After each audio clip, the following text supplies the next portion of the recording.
All right, everyone, we want to honor your time. So we're going to go ahead and get started. Thank you so much for coming here on a Monday. Um, and yes, Bianca referenced that the video and the resources from today's session will be in that flyer, the same resource that you clicked on to get to the Zoom link. So that will all be available to you. So welcome. We are really excited to see people here from all different campuses. And before we go too far today, we would like to start with a little bit of a game that will get us going, but also something that you can take and use with your students. So this is going to be a little picture riddle. So what's going to happen is on the screen, you will see a series of pictures. Okay, the first round that we're going to do is going to be a movie title, like to a, I don't know, I think it's a throwback movie. And then the last two are actually going to be Texas history references. So the way this is going to work is we're going to put the picture riddles on the screen and then open up your chat box, your Zoom chat box. You're going to quickly type in the answer. All right, Adriana, let's give them the first one, please. As soon as you know it, go ahead and type it in the chat. Woo! Maria, that was fast. We were like, we didn't even get a chance. It was Finding Nemo. You must have a little one at home like I do, and that's why I knew that quickly. All right, if you weren't ready, that's okay. We've got another one, but Adriana, before they type, this will be a Texas history reference, okay? So remember, we're approaching the Texas Revolution unit, so keep that in mind, okay? Adriana, go for it, please. Give you guys a second. Type the answer in the chat once you have it.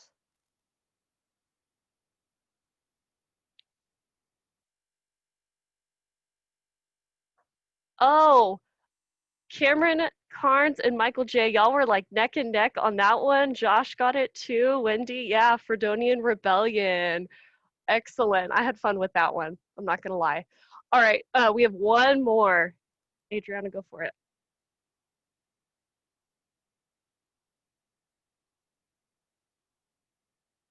Oh, my chat went away. Who was it?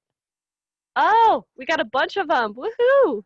Oh, yeah, Diana and Wendy, Maria. Yes, it is Come and Take It. So if you haven't guessed already, our focus today at our learning is going to be your upcoming Texas Revolution unit.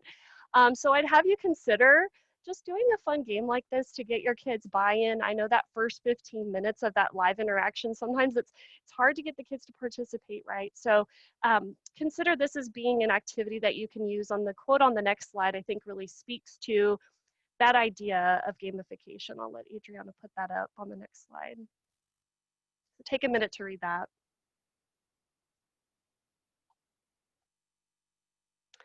Yeah, so we definitely know any effort we can make to gamify our learning is going to lead to that increased engagement. All right, so the next thing we're going to look at is just some norms today to guide our learning. And instead of me reading to you, I'm going to go ahead and give you a moment to read those norms. And once you've read them, if you can go to that reaction box at the bottom of your Zoom and just give me a thumbs up so that we know we agree to those norms today.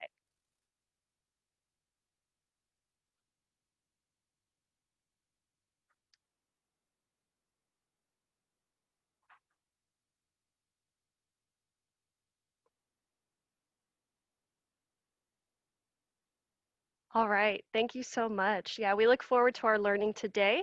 And just a reminder to keep your mics on mute, but we will have opportunities to be in breakout rooms today, in which you'll be able to collaborate with your peers, and definitely utilize the chat throughout the session for questions and comments and things like that as well. We'd love to interact with you. All right, so our agenda for today is pretty quick. It's pretty fast and furious. First, we're going to, every time we have these CIA sessions, I know this is new for 7th grade, but we typically try to follow the 4 questions of the PLC model, particularly the first question about what do we want students to learn? And then secondly, how will we know that they've learned it as we approach this new unit? Now, kind of the second layer to that is this virtual environment now, right? And how do we approach that and plan for that? So that's something we'll look at today in our learning. The second thing we're going to do is Adriana is going to give you an overview of these new curriculum guides, right? They do look differently as you've noticed. So we'll spend a little bit of time there. Next, we're going to look at pacing of the unit, right? The units are a little bit different for us, right? As maybe we've traditionally taught them. So we'll spend some time there. And then lastly, we're going to talk about how to adapt some of those resources that you see in the curriculum for virtual instruction. So from there, I'm going to turn the time over to Carrie to speak a bit about that PLC process and the asynchronous lesson cycle. All right, guys, welcome and thanks for being here. We really appreciate you taking some time this afternoon after this long day to join us. So you're going to walk away with some stuff. We can guarantee that. It's going to be some good stuff that's going to help you along the way. So the first thing we're going to do is we are going to share 2 links with you. Bianca's going to put them in the chat. These resources that we will share in the chat, they will also be linked in the slideshow. So don't worry about like, oh my gosh, if I lose them in this chat today, I'm never going to find them again. Our intention is to share the slideshow with you after the session today so that you will have access to the resources that we present, and you can steal some stuff for your kids and for your slideshows and talk amongst your PLC members on what we're going to discuss today. So the first link is the PLC process, all right? This hopefully is not new to you all, but we may not have spent a lot of time looking at it this year because we've been looking at so many other things that are new. So once you have it opened, take a minute to look through the PLC process, and I'm just gonna give you guys some time. I'm just gonna stop talking for a second and just give you an opportunity to refresh yourself with this process.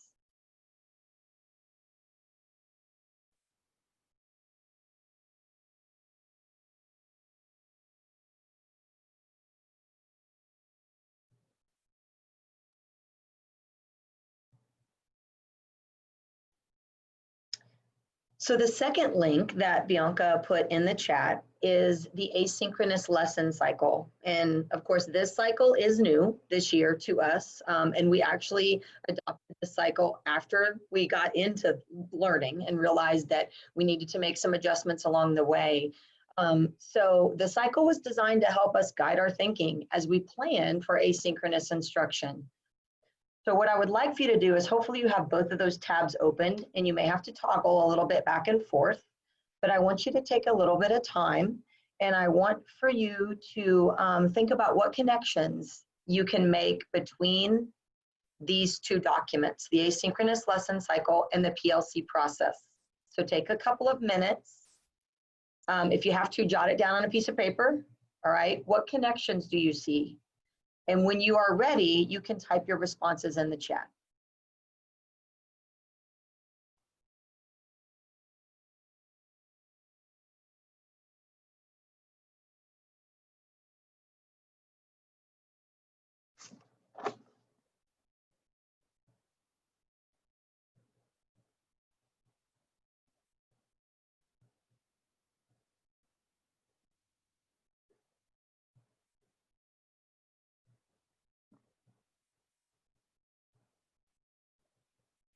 So to help you maybe think a little bit about a connection that you might see, because I know right now at the end of this Monday, our brains may not be necessarily functioning at a high level at this stage of the game. So think about PLC question number 1 and think about setting the stage. So PLC question number 1, what do we want all students to learn? And then setting the stage on your asynchronous lesson cycle document.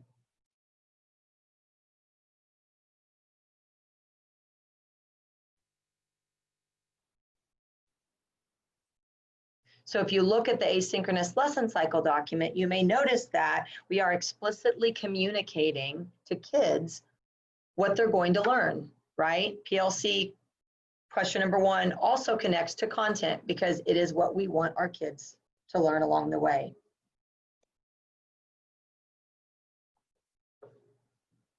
Thank you, Diana. Was that Diana that put that in there? Yeah, definitely. Thank you. How will they know? How will we know if they've learned it? By the synthesizing piece, right? So thank you for making that connection. And so anyone else have something that stands out to them around the cycle and the PLC process that you would like to add to the chat?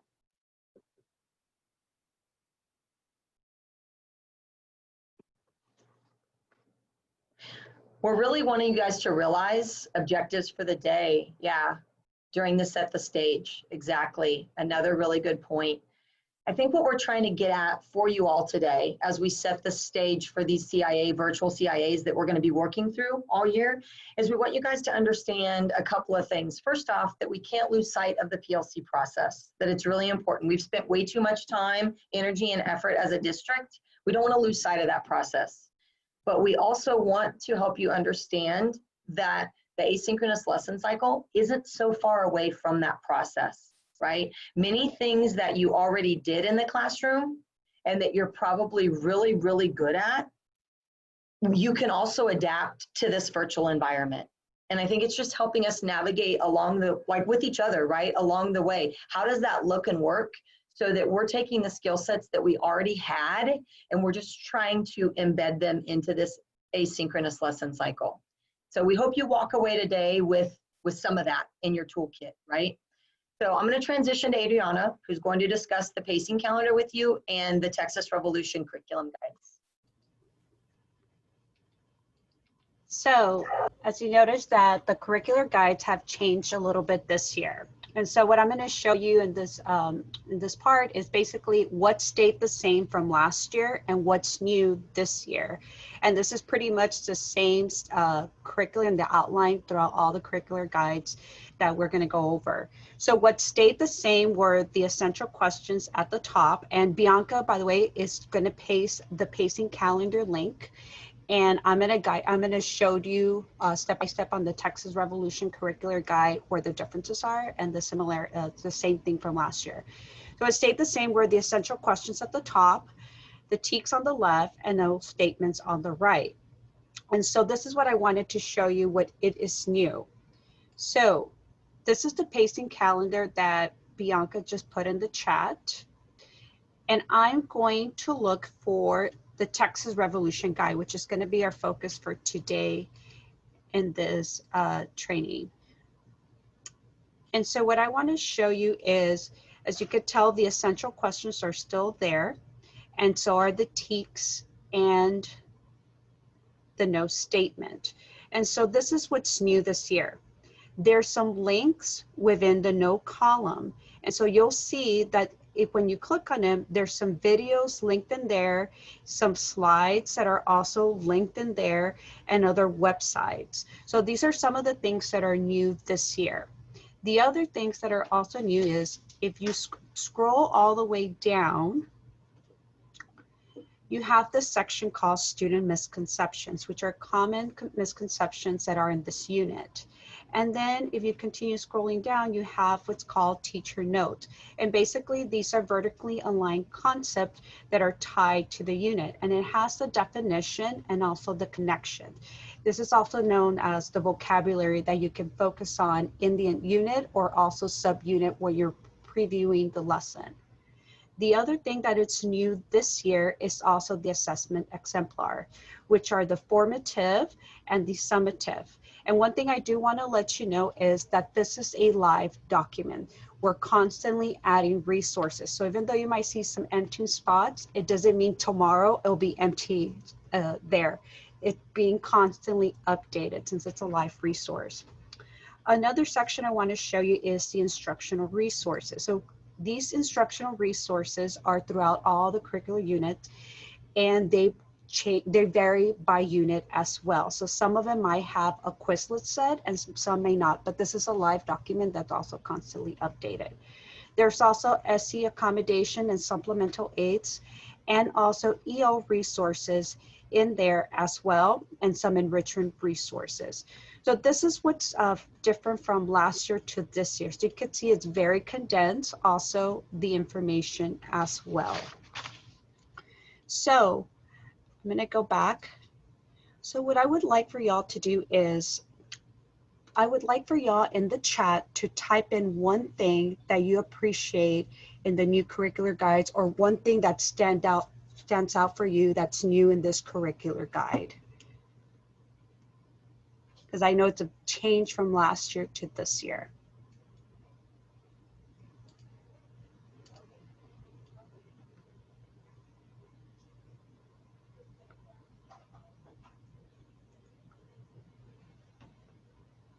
New resources, student misconceptions, The links are awesome for quickly finding. So they're very specific. You're right, Thomas. I'm getting a lot of great responses.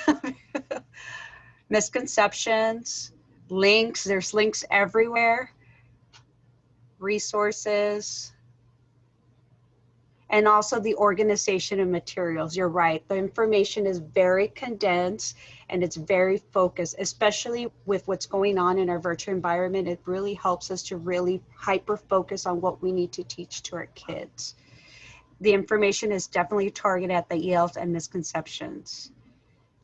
The new resources. I'm glad the resources have been a great help. And just keep in mind, I'm going to keep repeating this. It is a live document, so it's constantly updated, okay? Thank you so much. So with this, I'm going to turn over to Jen, who's going to show you the unit planner. All right, so our next step in the PLC process, and I know we're doing this super fast and furious. Normally these CIA sessions were 6 hours and we're like condensing everything into an hour, right? So kind of just the overview, right? Once as a PLC, we look at that curriculum guide, we establish our priority learning standards.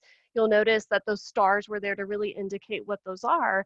Our next step in this backwards planning design is to determine those common assessments, right? Where are those summative points going to happen? And then we can kind of plan backwards from there. So in the chat, Bianca is linking a tool for you guys to do that. And we call it just the unit planner, okay? And so as she's doing that, we'll click on it in a second. We'll model some pieces with it. But what I do want you to understand is from last year's curriculum guides, we used to put the exact number of days for each subunit. And some people were like, where did that go? Well, we really understood that it's important to give you guys autonomy, right, as a professionals to really make those decisions as a PLC. We know that there's been some content that's been condensed in these curricular units, so we really want to give you guys some choice in how much time you want to spend on certain things, okay? So here in a moment, we are going to have you guys work in breakout rooms, some of which will be with your PLC if you are here with your PLC. Some of you will be grouped with other people and you'll get to hear different perspectives. But in that breakout room, you're gonna spend some time looking at the curriculum guide and looking at, okay, there's 2 chunks of this unit. There's Road to Revolution, right, all those causes leading up to it. And there is the revolution itself, okay? So you're going to spend some time first opening up this blank unit planner document that Bianca linked in the chat. And what I would suggest that you do is scroll up to the top of that document actually, and you'll see the first link is the 7th grade pacing calendar, okay? Now we do acknowledge that we've had to make some adjustments, right, in our instruction to accommodate virtually, so we might not be, lock in step with this, and that's okay. But to just look at this and see, okay, it says that Texas Revolution starts next week, right? And it goes through 5 weeks through to Thanksgiving break. So what we want to give you guys the opportunity to look at is how much time do I need for Road to Revolution? How much time do we need for the actual Texas Revolution? And then where might we have those summative assessments since it is such a big unit? So what you'll do is looking at this unit planner, you're not going to map out every single day. You're not going to have enough time for that in your breakout room. But what we would like you to map out is where am I starting this Texas Revolution unit and where would I maybe have those 2 summative assessments to break up the unit, okay, to see how my students are doing. All right. So on the screen, I'm going to have Adriana put the slideshow up again, please.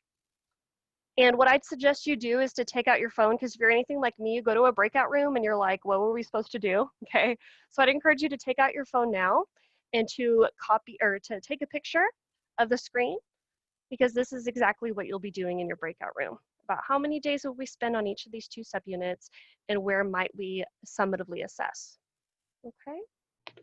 On this section, instead of the breakout, take a few minutes on your own to look at the pacing calendar, the Texas Revolution unit, and the unit planner. Decide how many days you would spend on this 2 subunits and where there are opportunities for summative assessment. Once again, this is the pacing calendar. See how many days you have. And this is the Texas Revolution Curricular Guide unit. And this is the unit planner that you can use to map out the summative assessments.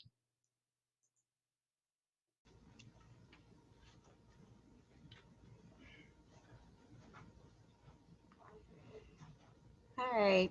So I know it wasn't a lot of time, and I apologize. I also want to let you know Jen had to step out already to go pick up her babies, but we're gonna continue this training. So I know this is a new process for some of you, and we hope that during this time, during the breakout room, it was enough at least to get an idea of what you can bring back to your PLCs. And of course, you have us if you have any questions, how to fill out the rest of the calendar as well. So what we're going to focus on right now is basically adapting the activities in the curricular guide to virtual instruction. And so what I would like for y'all to do is open up your Schoology. We've provided an example for you all. And in Schoology, under resources, I would like for y'all to go to 7th grade and then look for infamous 7th grade shared resource folder. Seems to be everybody's folder. And we'll go to Texas Revolution, and then hopefully you'll find CIA. Also, and I'm sorry if I made y'all life difficult, Bianca, awesome, put in the link straight to the lesson. I apologize. So what I would like for y'all to do is I would like for y'all to look at these lessons, and you will see in there is basically a Schoology made model. Okay, so you have the asynchronous cycle lesson, and you also have the asynchronous direct teach video. You also have in there the unit example. So what I would like for y'all to do is take a few minutes to open and look through this. And what I want you to see is basically remember the asynchronous lesson cycle and the resources that we just showed you. And think about how we are modeling the asynchronous lesson cycle in this lesson right here, and how you can incorporate virtual lessons into your classroom, okay? So what we're going to do next is I'm going to give you a few more minutes to look at them because I know it's a lot of resources. Okay. And when you're done looking at them, at least skimming through it, I would like you to give me a thumbs up.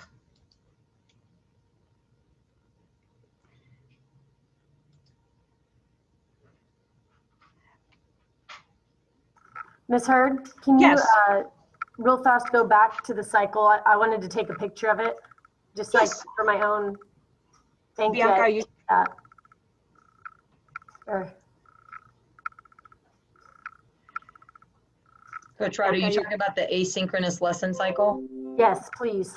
Of course. So I'm going to go back. we will, yeah, she just put the link. Awesome. Bianca just put the link in the chat. And remember, we're going to share this slideshow with y'all, like as soon as this is over, and everything on all the slides are linked. So you'll be able to access all of this whenever you need it at your fingertips. Awesome. Thank you so much. I appreciate it.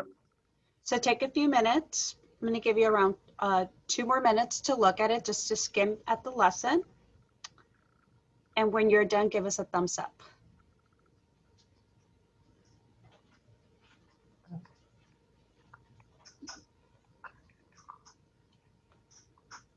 Okay. Thank you, Diana.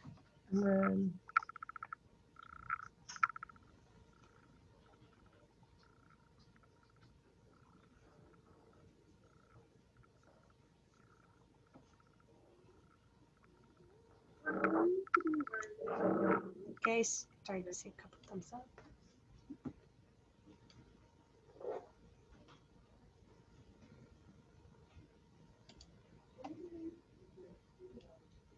Sorry, Lizette, we don't have snacks to get delivered. You're so with Sosa. Oh my gosh. Carrie's nodding her head. She thought Sosa would not be in this session. He's rubbing off on you, Lizette. Clearly, he's rubbing off on you. It's time to get out of there.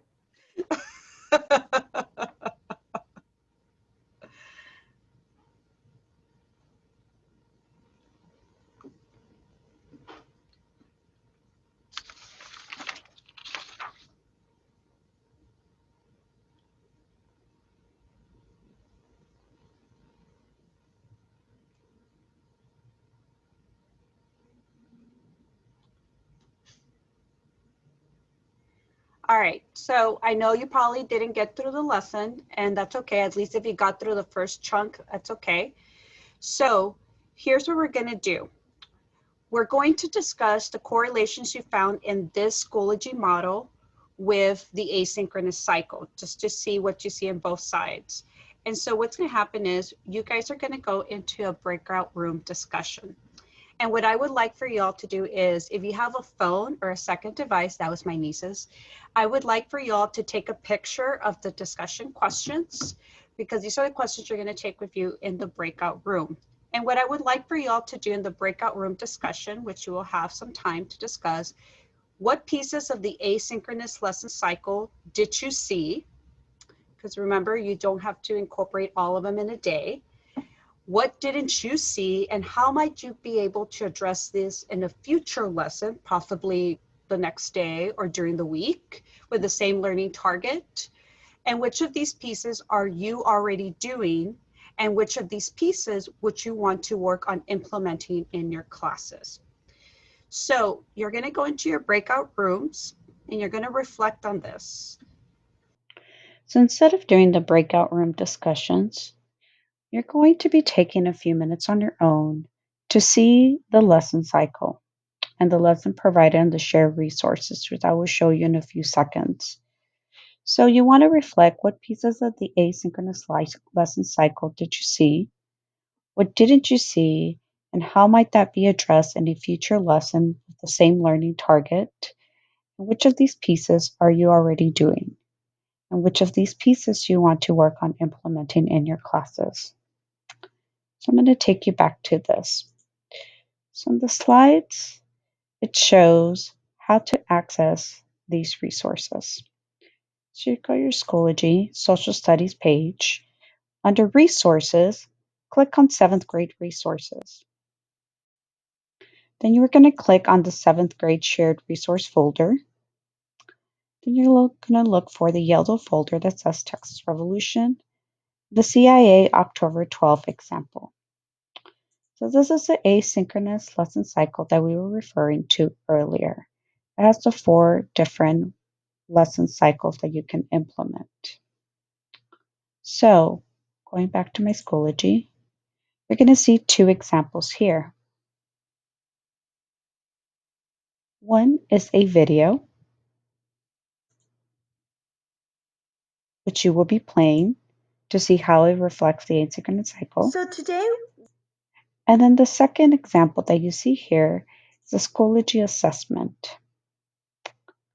So after you view these 2 examples, what you want to see is, what pieces of the asynchronous lesson cycle did you see in these 2 examples? What didn't you see, and how might that be addressed in a future lesson with the same learning target? And which of these pieces are you already doing from that lesson cycle, or maybe these examples? And which of these pieces would you want to work on implementing in your classes? So take a few minutes to reflect and how you can implement this in your future lessons.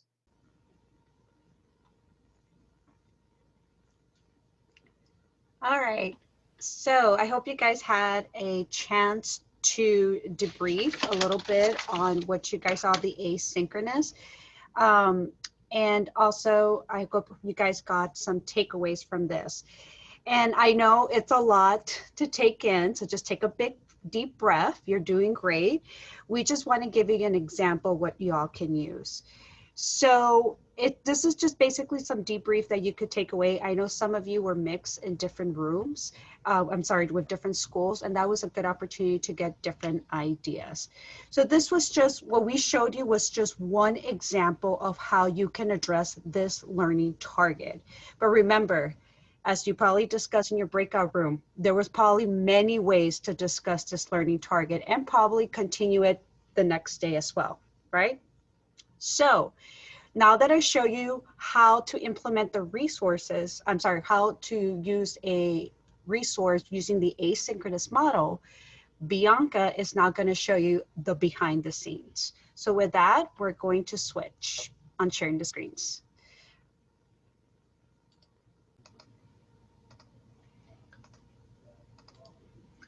All right, guys, so going behind the scenes, I'm going to show you a few of those, I guess, techie pieces of how we went from a resource in the curriculum guides to what you saw in that resource in the Schoology group, okay? So as you saw in that video, hopefully you got a chance to see Adriana's video. When we create direct teach videos, it's really important that we follow a few simple tips. So this video is not a video like giving instructions for your students, like where to click and how to complete the lesson. It's not really directions. It's more of like turning what would be your mini lecture into a video for students to do on their own. So one thing that's really important is focusing on small bits of information. I know that we're social studies peeps, and in the classroom we like to go on and on and on, right? In videos, you just can't keep their attention as you would in the classroom. So focus on small pieces, the most important information only. Signal or cue your students to specific information by using symbols, keywords, highlighting important text, something that's going to draw their attention to a specific place on their screen when they're watching that video. Eliminate all unnecessary info or visuals. This is hard for me. I love to put in cute images, funny GIFs, and for direct teach videos, that's just not a good practice. So weed out anything that's unnecessary, and then show what you are explaining, and I'm going to give you some tips on how to do that.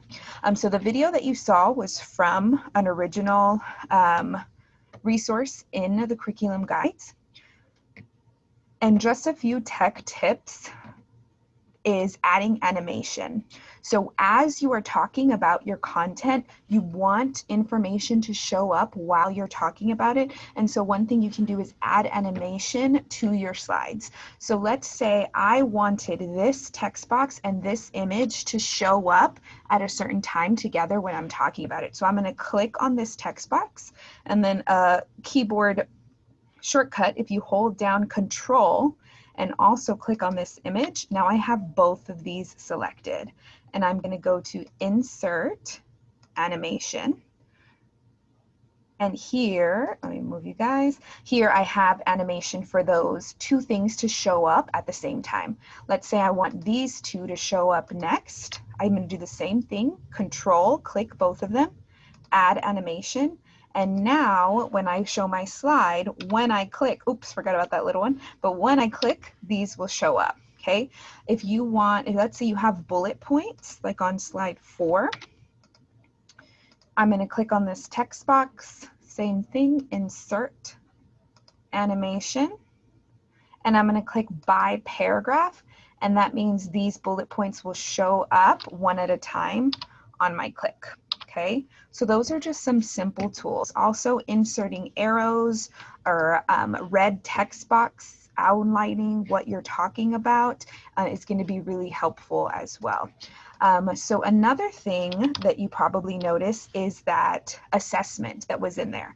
That was also taken from that same resource. So in that resource on the last slide, and I know I'm going fast, guys, I want to get you out on time. This will be recorded, okay?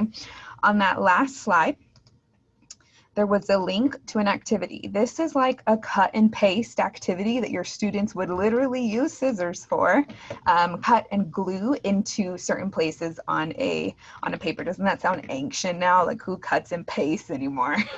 But so what Jen did is she used the snipping tool to get an image of this resource and create a Schoology assessment. So if you are not familiar with the snipping tool, it is going to change your life. So you can find it by searching in your Windows search. Just type in snip, and I have saved mine here to my taskbar, so mine's right here. And what you will do is new. Okay, I'm going to snip this image, and she also chunked them. She didn't do 8 at a time. That would be really difficult for students. From here, I'm going to save this snip. So I'm going to go to Save. Let's see, Texas Revolution, and it's saved in my files, so I know where to find it. Okay, in Schoology, I'm going to go to my resources. I always create my resources there first and then copy them over to groups or pages. So I'm going to go to add a resource. Always use assessment, not test or quiz. Don't really know why, but Schoology people told us that, so we're just going to listen. So Texas Revolution. And then here's where you would create your directions and your setting as you want. I'm just going to go ahead and skip over to questions. This was a label and image assessment. So from here, you would type your directions here at the top and upload your image. I'm going to open my file manager to find my image. I'm going to drag it over. Okay. So now I have this image, okay? Next thing you need to do is to enter your response boxes. This would be where you want students to drag something to or where they would put their answer. So I'm going to click response box and it'll just show up. I'm going to drag it over. I just learned how to change the size of these and I was mind blown. They don't have to be tiny. I'm going to show you how to do that in a second, okay? So I would add 4 response boxes for each of these, right? Then I would add my possible responses. One thing to note is when you add your possible responses, which would be what my answers would be for here, I'm like pointing at my screen like y'all can see it, you need to change the order of them. If you keep them just in the correct answers order, your students who are smart enough to figure that out will figure it out that they're just in order. So after you do that, you can randomize and move them. Like you can add your options and you can switch the order of them, okay? The size, that's what I wanted to show you guys. So down here, you can actually click this, who would have thought, additional setup options, and you can mess with these numbers right here to change the size of that box. If you guys already knew that, great for you, I just learned. So let's say I want to try like 300 and 100. And let's see, there we go. Now it's like the size of that box. And then word wrap will make your words wrap within that box so they can see the full response in that box, okay? Another thing that's important is the score. You'll probably want to use partial match so that let's say they get 2 out of 4 right, your students still get credit for that 2 out of 4, and you're going to leave penalty score at 0 in order for that to happen. So partial match and 0. Let's see if there's anything else that I really wanted to get through during this time with all those tips. We went over that. Oh, another thing you can do is you can have your students drag a picture. So let's say that I wanted them to drag a picture into this box right here. On your on your possible responses, you click picture. And if you have a picture saved to your computer, you could add that there. So they can drag responses, text box, or images, okay? Let's see. Okay, so, and then the last thing I want you guys to think about is from that lesson that you saw, think about that video, think about that assessment tool. What is one way that you would adapt this or differentiate for different groups, for GT, LSE, and type in the chat, please. How could we make that lesson accessible to all different populations of students?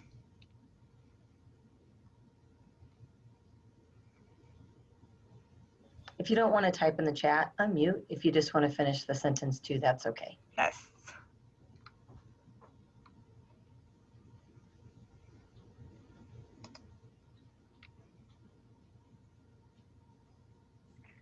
For GT, I was just going to say that one of the things I've been using virtually is our depth and complexity articons, and then using like Bloom's level questioning to get them.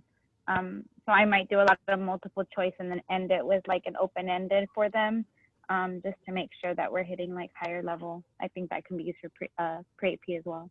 I love that. Thank you so much, Lizette. Images for L's, absolutely. So instead of maybe the text, we could use some images. Short answer responses. Add a review for scaffolding. We could even embed oral admin in the Schoology assessments. There's a way to do that as well. Awesome. Thank you so much, guys. So if anything that I showed you how to do, you're like, oh my God, what did you just do? Please reach out and I can send a quick little tutorial video. I can show you in PLCs or reach out to your campus support person and we'll be happy to help you.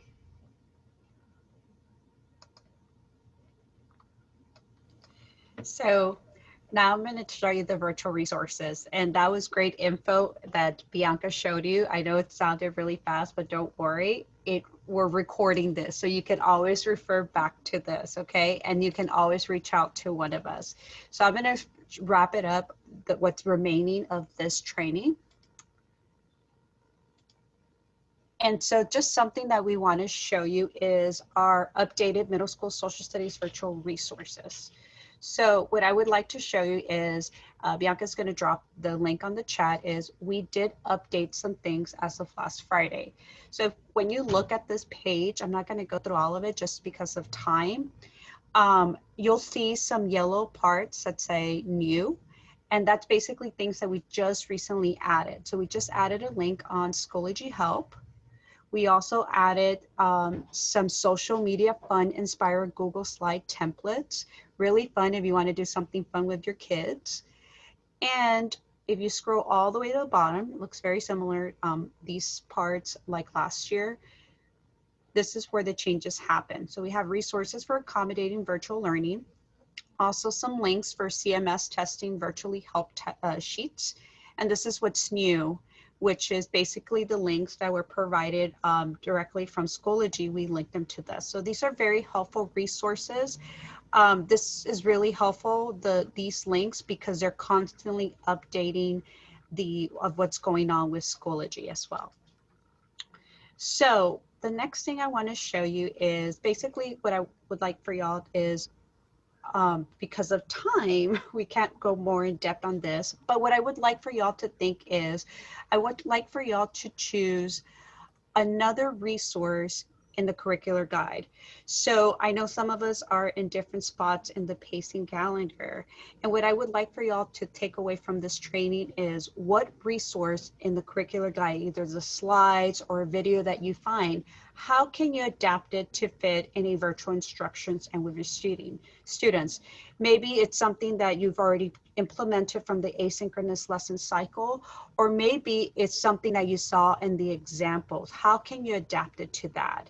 And so what we would love for y'all to display, if you haven't done so, is we would love for you all to share these resources that you're creating into the 7th grade resources share folder. And we really love when teachers share, because you guys are the ones that really know what's in the classroom and what really works. So this concludes the first CIA training for 7th grade. We would appreciate any feedback of anything that you like from this session, and also anything that you would like for us to do differently or improve for next time. Thank you so much, and we hope to see you for our second CIA.